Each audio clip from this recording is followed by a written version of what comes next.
আসসালামু আলাইকুম সুপ্রিয় দর্শক, আপনাদের ভালোবাসা আসলাম এক অসহায় মেয়ের কাছে। আমরা শুনবো তার জীবন কাহিনী। আসসালামু আলাইকুম। ওয়ালাইকুম সালাম। আপু কেমন আছেন? ভাইয়া আছি মোটামুটি। প্রথমে আপনার নামটা জানবো, আপনার নাম কি? আমার নাম ঐশী। ঐশী। আপনার হোম ডিস্ট্রিক্ট কোথায়, দেশের বাড়ি কোথায়? কুমিল্লা। কুমিল্লায়। জি। আপনার ফ্যামিলিতে কে কে আছেন? আমার ফ্যামিলিতে মা, ছোট বোন আছে। মা আর ছোট বোন। জি। বাবা? বাবা মারা গেছে। ও, বাবার কথা মনে পড়ে না? ভাইয়া মনে তো পড়ে। বাবা থাকতে তো আমাদের এত সমস্যা ছিল না, জীবনে এত কষ্ট ছিল না। বাবা সবার জন্য অনেক গুরুত্বপূর্ণ। অবশ্যই সে একটা বলা যায় যে একটা বট গাছের ছায়া নাকি? হ্যাঁ, আমার মনে হয় আমার বাবা আমার জন্য গাছের মতো ছিল। ও আচ্ছা, যাই হোক, আপনার বয়সটা কত আপু? আমার বয়স হচ্ছে 22 বছর। 22 বছর। আপনার তো উচ্চতা তো মার্শাল্লাহ, কত 5 ফুট 4 ইঞ্চি আনুমানিক?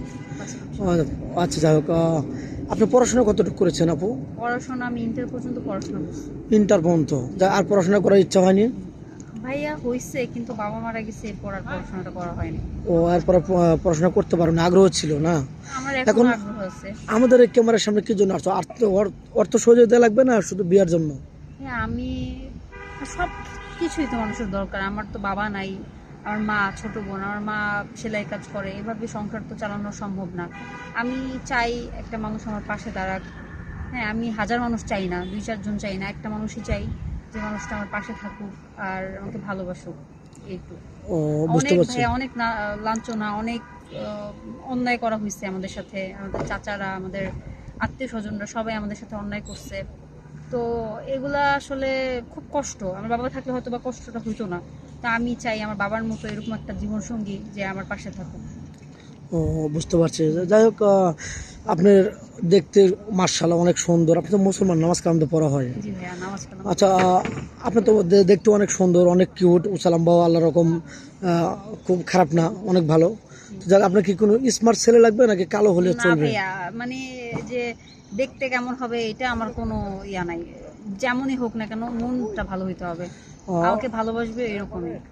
বেশি কি টাকা পয়সা লাগবে? কারি কারি টাকা লাগবে? না না না ভাই, আমার কোনো টাকা পয়সা লাগবে না। আমার এমন একটা মানুষ লাগবে যে আমাকে ভালোবাসবে সারা জীবনের জন্য, বিয়ে করবে, মিথ্যা আশা দিবে না। বুঝতে পারছি। আপনাকে মিথ্যা আশ্বাস দেবে না, ডাউল ভাতে আপনি খুশি নাকি? কোটি কোটি টাকা ডাল দরকার নেই। ভাত খাওয়াক, আমারে ভরপেট খাওয়া লাগবে না, আমারে 3 বেলা খাওয়াক, এতটুকু কি।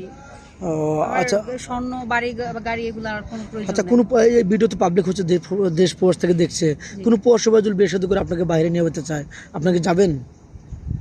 সে যদি আমার ভরসাযোগ্য হয় অবশ্যই যাব। ও, আমাকে ভালোবাসে তাহলে অবশ্যই যাব। যাবেন, কোনো বাধা বন্যা নাই তো ফ্যামিলি থেকে? আচ্ছা, আপনার কি ফোন আছে? অনেক কথা বললাম, 2-4-5 মিনিট আরো জীবন গল্প শেষ করা যায় না। আপনার কি ফোন আছে? না ভাই, আমার ব্যক্তিগত কোনো মোবাইল ফোন নাই। আমার কি বলে, মানে যে কোনো কারণে হোক ফোনটা আসলে নষ্ট হয়ে নষ্ট হয়ে গেছে? একটা ফোন ছিল নষ্ট, এখন আপাতত ফোন নেই। না। কারো জীবন গল্প 2-4-5 মিনিটের মতো শেষ করা যায় না। নেক্সট আবার আসবো। আর আমি চাই যে মেয়েটা একটা সারা পাবে ইনশাল্লাহ। তো যাই হোক, আর ফোন নেই, আমাদের নাম্বার দেওয়া থাকবে। কেউ ভিডিও কল দেবেন না, ভিডিও কল দিলে ব্লক করতে বাধ্য হবো। আমাদের ইমো নাম্বার, হোয়াটসঅ্যাপ নাম্বার দেওয়া থাকবে স্ক্রিনে। ভালো থাকবেন, সুস্থ থাকবেন, এই বলে শেষ করে দিলাম। আল্লাহ হাফেজ।